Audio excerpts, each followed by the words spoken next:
Do you think this will affect the election? And if so, let us know by contacting the station. In other news, I'm seeing the government is finally doing something about this illness. I guess National Guard went into Pennsylvania and started clearing out Philadelphia. And from what I'm hearing, it went great.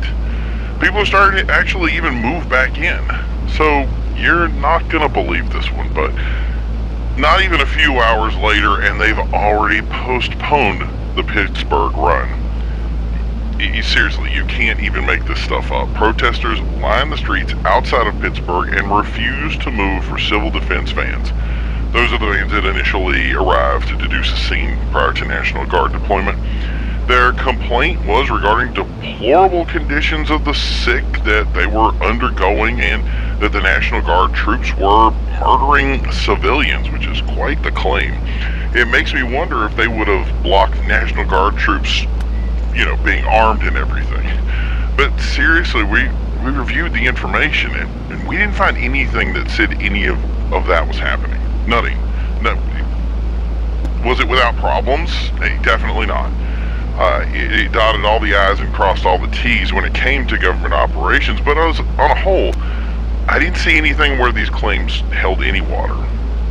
What they haven't said, and we have some inside info on, is a bunch of soldiers involved in the raid, well, they got sick.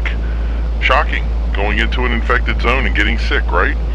I think it's important to know that nobody knows how this is spread, so there's no telling how they got this, or if it is the actual sickness itself. But it explains why they were so lax to send troops, because it's kind of like saying, let's send you into the fire to pull the water out. So it felt very inverse of what should have been done or how it could have been done. But under the conditions, I understand it's kind of how this operation had to go. And things like that don't usually work very well. Even with officials saying the city will be back to normal by the end of the week, there are still troops in the city, and it begs to answer, if they're getting sick, what will happen to the people that move back in? Is this place really as safe as they're telling us? And not only that, but where are they putting these sick people? The report we heard from our inside source says that they ran out of room at shelters hours after they started. And they have people crammed into cages like sardines in some cases. One said the truck didn't even make it off the site before the sick pushed through the door of the trailer and literally spilled out onto the ground. No telling what kind of damage that would do to somebody. But they are trying to say that the numbers are low, but 50, 100 people, that's still a lot of people when it comes to transportation, having a place for them to go, and especially that these guys they're refusing to cooperate, obviously. They're sick, they're not there, they're not functioning as normal, so they're not interested in getting into a van or going somewhere, and I'm sure even if you were feeling well, you probably wouldn't want to do that. But barring all that, the real question is still, is this sustainable? Is this process we're doing, is it something we can continue or support for long term? And we've already heard from a couple of sources that the plague isn't curable, so they're not taking them anywhere to get any sort of treatment, even though they continue to use that word over and over again. Are they just going to wait around for them to die? Are those like a sick halfway house or something? I would think there's a better chance they'll experiment on them, but doesn't that take permission from next of kin? You can't pull the plug on somebody still walking around, can you? I don't know, but obviously this is something for the politicians to discuss, and seriously, I would hate to be involved even in the discussion, but I think it's why most of these news outlets don't want to touch this info at all. The truth is, it's too much to handle, especially if you have someone that has been afflicted with this. If you or someone got sick, you have my utmost sympathy. Without a doubt, I would not want to experience this, and I know that obviously with the situation and what we've heard, a great deal of people are both feeling this primarily and secondarily. So people who moved out of their cities, lost their houses or their the places that they live, all that stuff, it all plays a role, and I feel bad for people. But the suits are still toying around with saying euthanasia, but I think it's something that needs to be at least said. I mean, we can't keep this under wraps forever. We can't keep trying to have sick people that want to make us sick. That's a ticking time bomb. So let's be honest, though. Nobody is going to allow them to say or promote that publicly. It will never be said the way it needs to be said within the confines of our station. I know that for a fact, and it's just not going to happen. And if you think that anybody outside of a smaller channel like ours would even say what I'm saying right now, you'd be completely out of your mind. It'll never come from any major station. No one out there would take the repercussions to say this is the actions that we have to take and the steps that we have to do. Every time you live here, nobody's going to be able to handle that. And I certainly hear it on amateur radio. Those guys don't hold back, and it just goes to show the breakdown between what we're allowed to say to you and what the reality is. And truth be told, I'm a broadcaster, and I know we have rules. I say the wrong word, I'm off the air. They be fined up the eyeballs. So yeah, I feel what you folks have told me. And if you want the news from the ground, I don't think you're getting get it exactly from us the way you need to anymore. I don't think it's feasible to be able to give it to you in the way it is. The real news is too gruesome, and I think if we actually told you what was going on, you might even tune out. And that's why I think a lot of these radio stations and a lot of these news networks, I mean, you're not seeing real pictures, you're not seeing real information. You're seeing something that's watered down so that we can put it on a front of a newspaper so that kids can read it. But I mean, if you're not squeamish, there's people that talk about it. They don't hold back. It's stuff that even more than I'm comfortable discussing. But it really makes me wonder if we have what it takes to do what we must do. Are we even able to have that conversation? Is there a point when someone will get on a lectern and say what we all need to hear? Or are they just gonna, like in the case of Pittsburgh, bow down to the protesters and give in to the pressure? I know what the track record is. I know that the protesters all the time win. And even if nobody agrees with them. But will we finally get somebody to do something? And if it gets sabotaged before it even gets started, I mean, we don't even know if this will work. We don't know if the National Guard system, it's even, we're talking about hours here that this has happened, and we're already seeing the amount of problems that we're seeing. So is this something that's a sustainable system? Can it work down the road? Can it do what it needs to do? Are some of these protesters, from what we've discussed here, you even want to ask, do they understand what's going on? Do they understand what they're pushing back against? It's saving lives, I would hope. And does that mean that we have to lose some lives in the process? And I think a lot of people had asked me when I said this on one of those forums that we were talking about.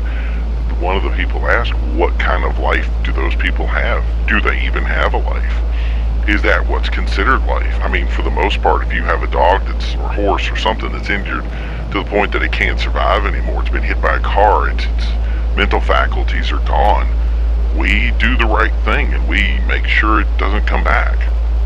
And that situation does not happen in the case of human beings. We keep human beings alive for as long as possible regardless, and sometimes we have to pull the plug. And it's not a pretty thing. I don't even like talking about it right now, but there comes a situation when that happens. And what happens when there is no option to do that? What if there's no option to stop what these people are going through? Does that make us the bad guys? Does it make them the bad guys? Are there even bad guys in this equation? That's why I said I wouldn't want to be in the room with this conversation to be able to decide what this is. You put it in front of me, lay it out on the table, and I know a ton of you guys out there are the same way. We really don't know what to do. I mean, we talk a big game. We say, yeah, we'd go out there and we would deal with things. We'd be, the men would do what they needed to do. The women would do what they needed to do. But when you're actually faced with it, and it's not some stranger on the street even, I mean, maybe that's even difficult, but then it turns into somebody that you love, somebody that you care about, somebody that you're not willing quite yet to say goodbye to. and they're still here. What do you do?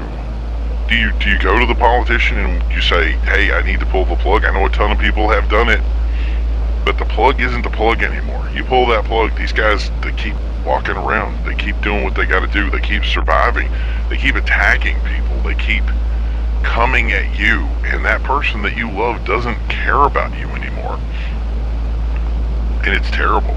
And let's be honest, for those of you that haven't had it happen to you, it has happened to people. And it's terrible.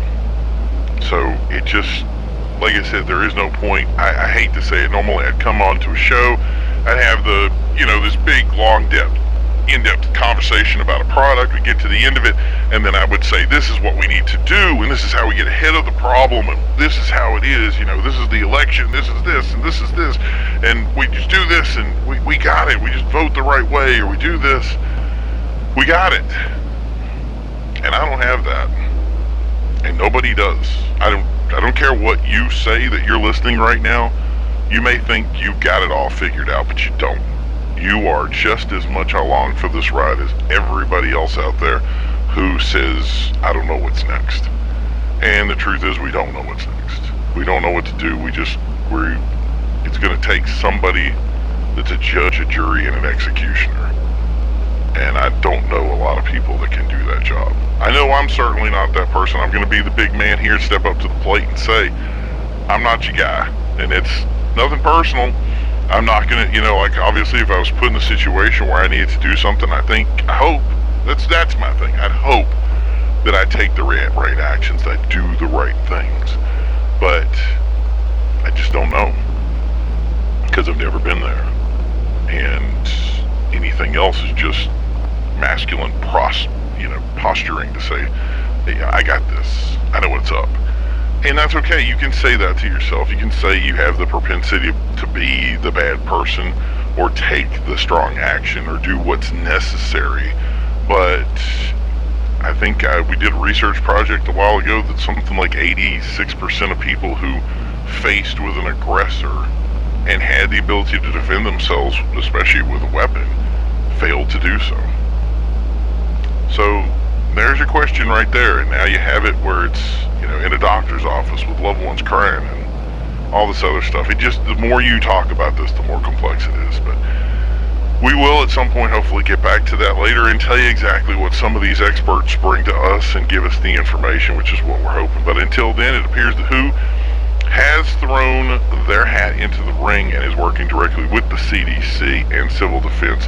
And their job, or what they're looking to do right now, which I think is a great move, is to try to create some sort of vaccine to help people. And the governments from multiple nations, they've said they're going to throw their support in to produce one. The government here has said they're all on board. A lot of this stuff is really getting rushed really fast, and it's amazing to see how things, once we are all united in the fight against something, how quickly everybody gets on board and gets together to do it. So, and that's the thing is, right now there are businesses, there are places, there are people's livelihoods. There's a lot of things that, especially some of these guys over in Wall Street have been talking about, to say, we're seeing downturns in the economy, in business. People are questioning whether they should start something new or if they should, I think with the report today was something like 900% new shelter purchases. Maybe that's your next business. I think if you're going into the shelter business right now, you got into it at the right time. Welcome to your millions. You just made the next crock. So good job, guys. But for the rest of us, we're going to have to figure out whether we need to buy some sandbags and dig in. But is it a little too late? We hope for the sake of the National Guard waiting to go into Pittsburgh that we're not. So until then, we'll go back to the commercials right now. We'll be right back.